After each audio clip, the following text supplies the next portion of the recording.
Season 4 is going to be the biggest update we have ever made to Diablo 4 since it has launched. Our focus on Season 4 is to really make a lot of evergreen updates to the core systems of Diablo 4. In Season 4, we're ramping the intensity across the seasonal and eternal realms through a collection of new activities aimed at ensuring the moment-to-moment gameplay experience is as exciting and rewarding when Hell comes to Sanctuary. Season 4 item changes are some of the biggest changes we've made to Diablo 4 thus far. We've never done anything like this. We are fundamentally changing how you engage with items, how you upgrade them, and along the way solving a lot of things that we've seen continually from our community that we agree with are pain points of our existing item system right now. So in this new itemization system, we're focusing on narrowing down the scope of the base affixes. They're going to be a lot simpler, they're going to be fewer in number, so you can much more easily parse whether this item is useful for you, and if it is, then you can take it and further upgrade it and customize it to your own specific build. Tempering is a new system that allows you to really customize the gear that you find. In order to temper, you will need to go to the blacksmith and then choose the recipe that you wish to temper from, and then a random affix from that recipe will be attached onto your gear. Tempering recipes can be found from almost all of the content throughout Sanctuaries. So you will actually be looking for tempering recipes that go directly with what you're envisioning. Maybe you're thinking, I'm gonna play a frost sorceress. There are also going to be recipes that are more generic and maybe are just generally good for the sorceress, but you'll be able to choose which one you think is gonna be most powerful with the build you're making for your class. We're making a pretty radical change to the Codex of Power in this season, based again on the feedback that has been coming from our players. Now, every single legendary in the game will be entered into your Codex of Power so that you can continually imprint the best possible version of that legendary onto your gear. So going forward, there will no longer be carrying around all of these aspect crystals in your inventory. It's all going to be in the Codex of Power.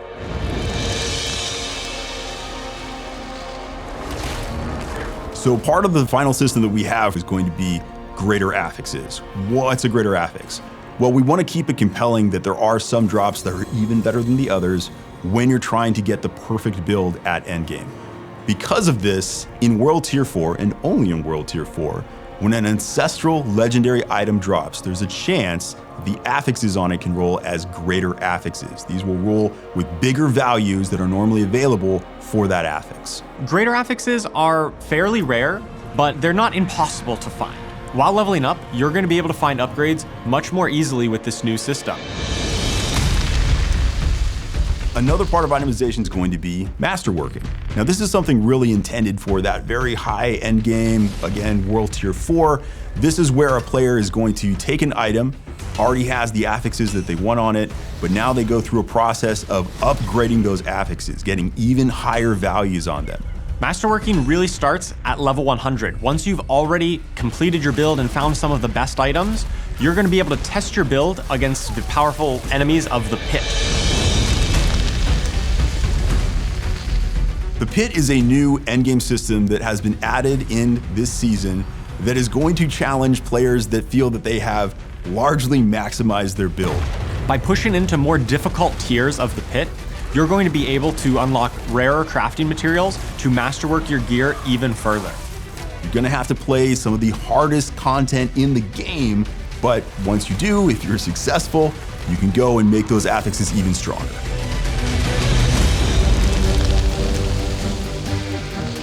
In Season 4, we're ramping the intensity of the Hell Tides through the inclusion of a variety of new activities, the first of which is a doubling down and rise of the cultists' presence throughout the tide.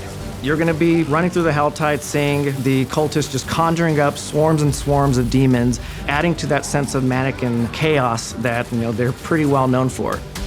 The other archetype that we're adding is the presence of the Doomsayers, who were unfortunate enough to be caught out in the tide and basically just lost their minds to all of the mania going on around them. And lastly, rounding out the new activities are just the inclusion of the Iron Wolves. They're finally joining the fight. They could no longer stand in the sidelines, seeing the Hell Tides and Hell's forces intensify their assault on Sanctuary. As Season 4 players engage and progress through the Call of the Wolves seasonal activity, they'll earn honor with the Iron Wolves, unlocking access to a vast assortment of rewards to accompany and empower your Season 4 journeys. In the updated Helltide, for players who are able to stay alive long enough, they'll be paid a visit by the Hellborn, former heroes of Sanctuary who have aligned with the forces of Hell to attack the allies they once aligned with. Players who are able to take down the Hellborn will be acquiring the materials they need to engage with the new premier Helltide activity, the Accursed Rituals.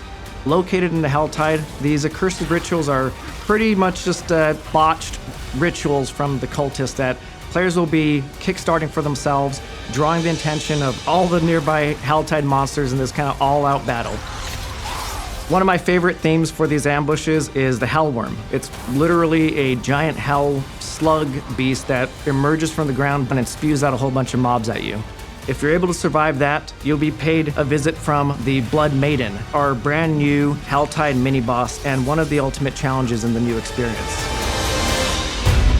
So I think I'm actually most excited about this season because of what you're able to do with your old characters, how they can integrate with this new item game and take them to new levels of power with this system. I think that the best part of this update is that you're going to be really empowered to build the character that you want to play. You're going to be able to pick custom affixes and enhance your character in a lot of new and interesting ways.